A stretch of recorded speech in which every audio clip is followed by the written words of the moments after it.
राजकीय महाविद्यालय सिकराय में बीए भाग द्वितीय के नियमित विद्यार्थियों को ऑनलाइन कक्षाओं में आज हम महाकवि कालिदास विरचित अभिज्ञान शाकुंतलम नाटक के 13वें श्लोक का अध्ययन करेंगे।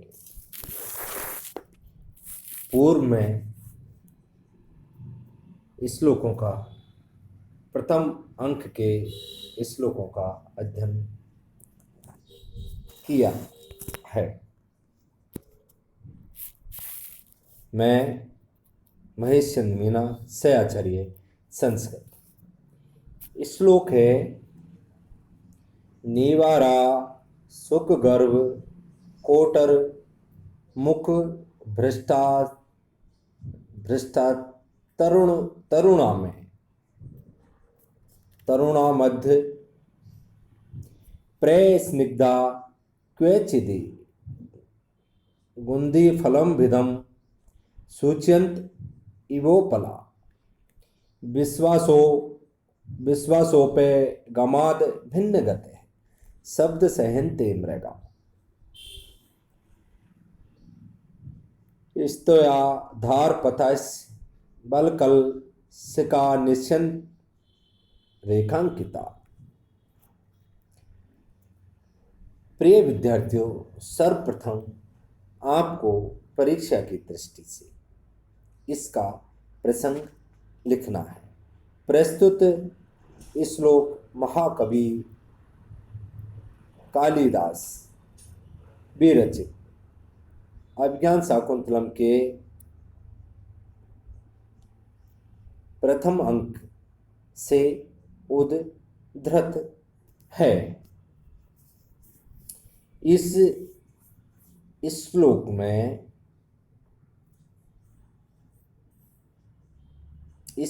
में तपस्वियों के आश्रम का वर्णन किया गया है। शब्दार्थ निवारा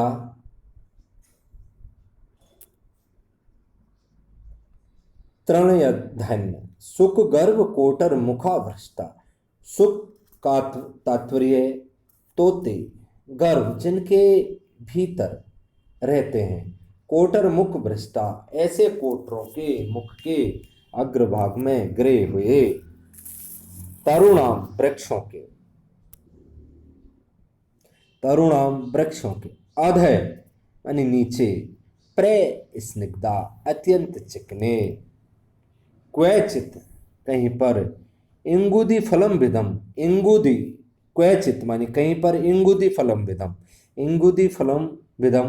इंगुदी के फलों को तोड़ने के कारण सूच्यन्ते एव दिखलाई पड़ रहे हैं उपला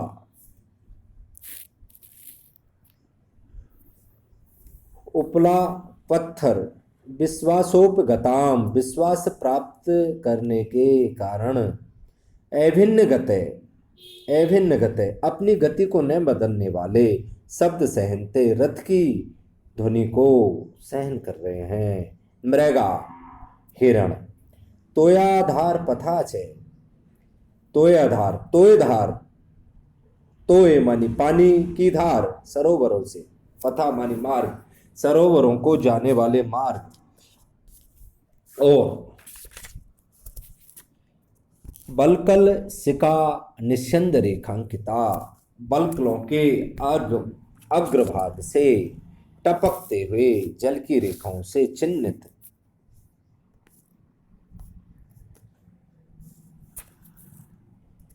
यह है विद्यार्थियों शब्दार्थ। कहने का तात्पर्य यह है कि वृक्षों के नीचे तोतों से युक्त घोंसलों के अग्रभाग से गिरे हुए वन्य तृणधन दिखलाई पड़ रहे हैं। कहीं इंगूदी के फलों को तोड़ने वाले अत्यंत चिकने पत्थर दिखाई पड़ रहे हैं। विश्वास प्राप्त हो जाने से अविचलित गति वाले हिरन रथ की आवाज को सहन कर रहे हैं। सरोवरों तक जाने वाले मार्ग बलकलों के अग्रभागों से टपकने वाले जल की रेखाओं से चिन्हित दिखाई पड़ रहे हैं। अर्थात श्लोक की व्याख्या, राजा सूत से कह रहा है कि यहां समीप में ही आश्रम है।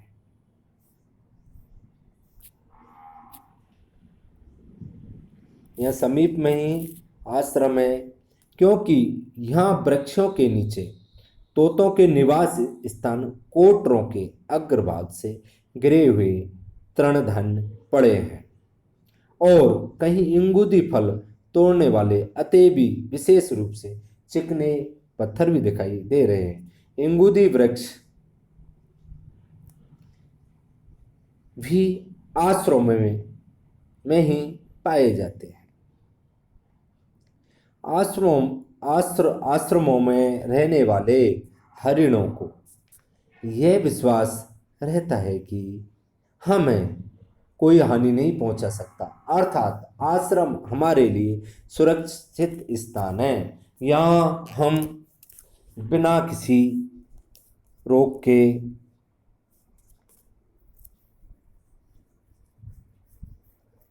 विचरण कर सकते हैं। अतएव वे आश्रम के आसपास निश्चिंत होकर चढ़ते रहते हैं।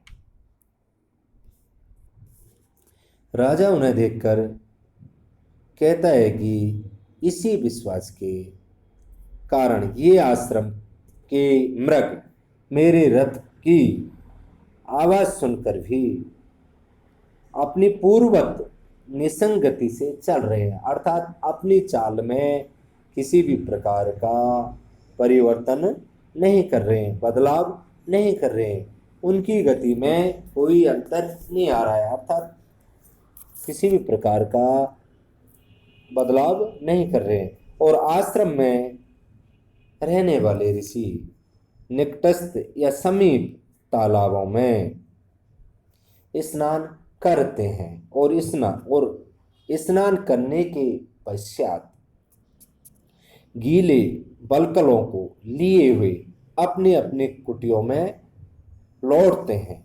उन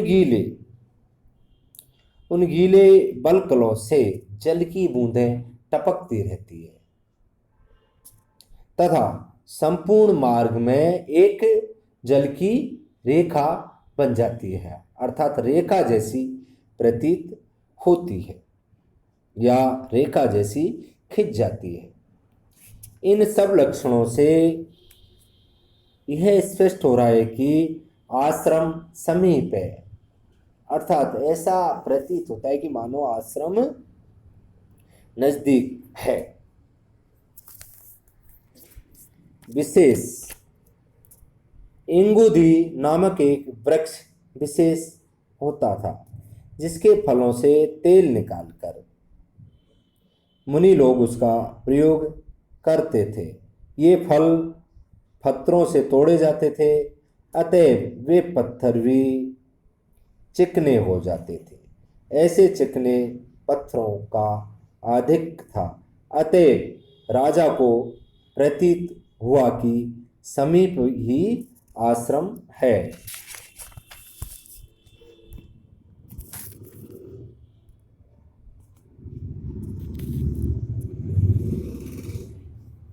व्याकरणात्मक टिप्पणी।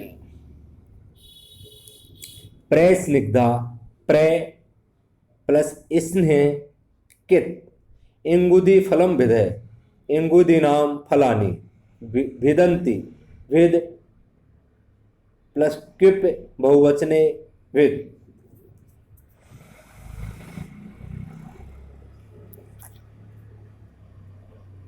इस श्लोक में सादुल विक्लितम नामक छंद है